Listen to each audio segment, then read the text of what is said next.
जय श्री राम, जय हिंदू राष्ट्र, जय विश्व भारत, हर हर महादेव। हिंदुत्व दर्शन आपका अपना चैनल है और इस पर आपका हार्दिक अभिनंदन है।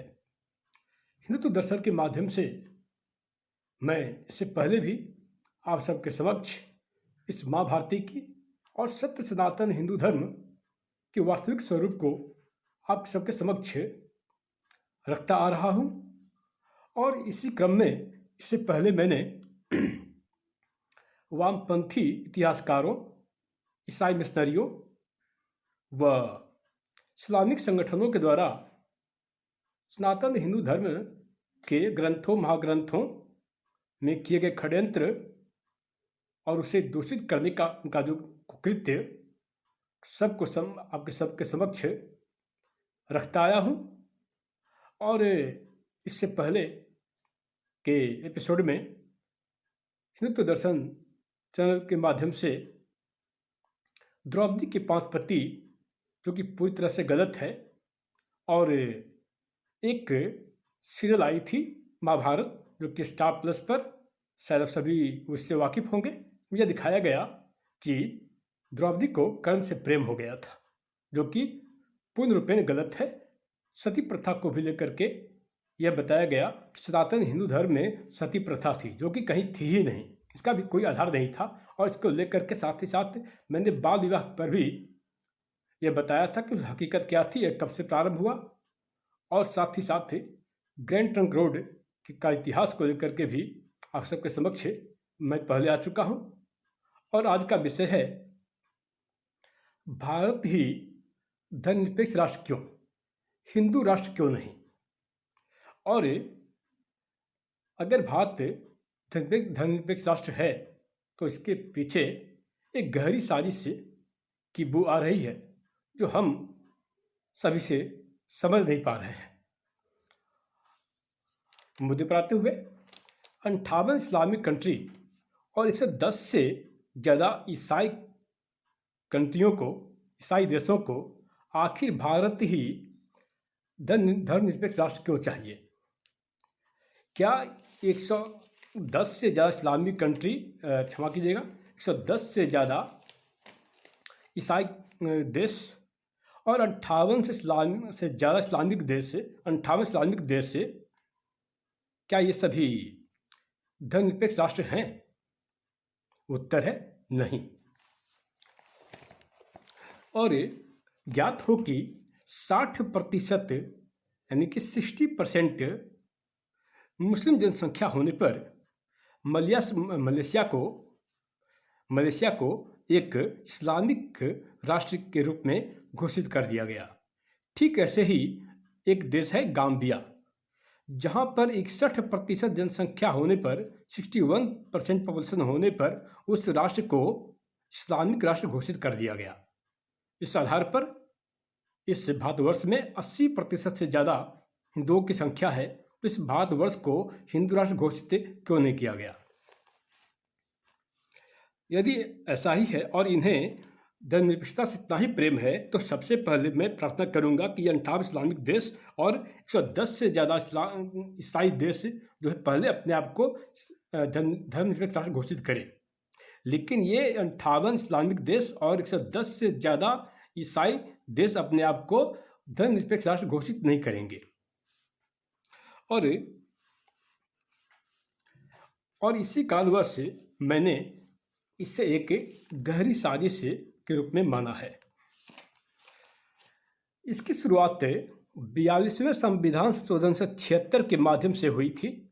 ज्ञात हो कि 42वें संविधान संशोधन से 76 के माध्यम से भारतवर्ष को सेकुलरिज्म और सोशलिज्म यानी कि एक धर्मनिरपेक्ष राष्ट्र के रूप में इसे परिवर्तित करने की कोशिश की गई। लेकिन सेकुलरिज्म के पीछे का खेल एक बहुत बड़ा का कुछ और ही था। सेकुलरिज्म का मतलब धर्मनिरपेक्ष नहीं होता है, लेकिन तानाशाही श्रीमती इंदिरा गांधी ने से सेकुलरिज्म का मतलब धर्मनिरपेक्ष कर दिया, जबकि सेकुलरिज्म का मतलब होता है पंथ निरपेक्ष, मजहब निरपेक्ष, लेकिन उन्होंने कुछ और ही कर दिया। जब 42वां संशोधन 76 के माध्यम से इसे धर्मनिरपेक्ष राष्ट्र घोषित किया गया तो उस समय तत्कालीन प्रधानमंत्री श्रीमती इंदिरा गांधी थी। और जब इस माँ भारती पुण्यधरा को धर्मनिरपेक्ष राष्ट्र घोषित किया गया, तब से अब तक में 4 लाख से ज़्यादा ईसाई धर्म प्रचारक और 5 लाख से ज़्यादा इस्लाम धर्म प्रचारक भारत में भ्रमण कर रहे हैं। और ये यूं ही भ्रमण नहीं कर रहे, इनका एक बहुत बड़ा षड्यंत्र है जो कि इस राष्ट्र में निश्चल, लाचार, कमजोर हिंदुओं का धर्मांतरण कराना।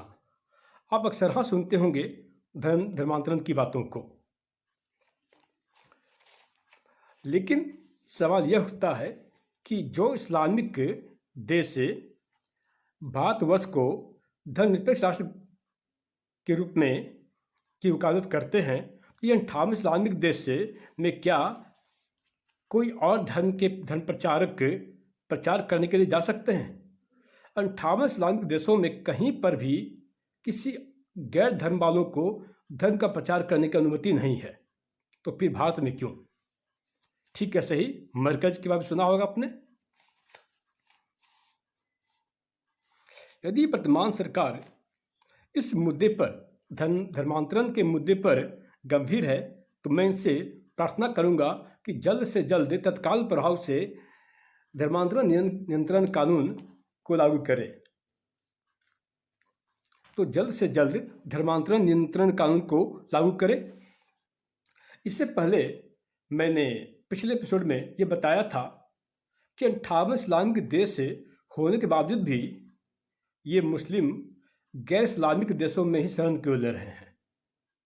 और इस पर मैंने सवाल खड़ा किया था, आप सबने देखा होगा, सुना होगा।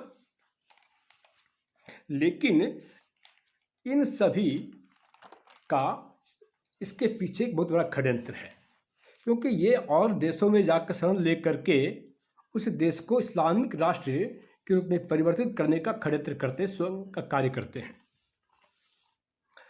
इस माँ भारती को धर्मनिरपेक्ष राष्ट्र के क्या दुष्परिणाम हुए हैं, इनके दुष्परिणाम हम सबके समक्ष मौजूद हैं। वर्तमान में 9 से ज़्यादा राज्यों में हिंदू अल्पसंख्यक हो चुका है और 250 से ज़्यादा जिले तो ऐसे हैं, जी हाँ, 250 से ज़्यादा जिले तो ऐसे हैं जहाँ से हिंदुओं को पलायन करना पड़ रहा है और 500 से ज़्यादा जगह तो ऐसे हैं कि मिनी पाकिस्तान के रूप में, या यूँ कहें कि 1990 वाली कश्मीर की स्थिति हो चुकी है और वहाँ पर सनातनी हिंदू धर्म रखने वालों को त्राहिमाम की अवस्था में आना पड़ गया है और त्राहिमाम अवस्था में है। इस भारतवर्ष में वर्तमान प्रधानमंत्री भागवत गीता को लेकर के शपथ ले सकते हैं? उत्तर है नहीं। लेकिन आप सबने देखा होगा कि अमेरिका के राष्ट्रपति जो बाइडेन हाथ में बाइबल लेकर के बाइबल का शपथ ले रहे थे और ये ऐसे ही 58 इस्लामिक देश और 110 से ज़्यादा ईसाई देश धर्मनिरपेक्षता की नसीहत इस भारतवर्ष को देते हैं और धर्मनिरपेक्षता की बात करते हैं। सबसे पहले अगर धर्मनिरपेक्षता की बात करते हैं तो ऐसा किस लिए? अतः भारतवर्ष के लिए हम सब सनातनी हिंदुओं को केवल पेट्रोल डीजल सस्ता, मुफ्त राशन, मुफ्त बस सेवा ही कुछ नहीं होती। और यदि आप जागे हैं, जिंदा हैं, तो जिंदा कौम की तरह रहना सीखिए। लगे कि आप जिंदा हैं। और सबसे बड़ी बात तो यह है कि धर्मनिरपेक्षता की बात करने वाले ये 58 इस्लामिक देशों में आपको पता नहीं होगा कि वहाँ पर कोई दूसरे धर्म वाले वहाँ कोई जमीन नहीं खरीद सकते, वहाँ कोई संपत्ति नहीं खरीद सकते और वहाँ उन्हें नागरिकता नहीं प्राप्त होती है। लेकिन भारतवर्ष में इन्हें नागरिकता मिलनी चाहिए।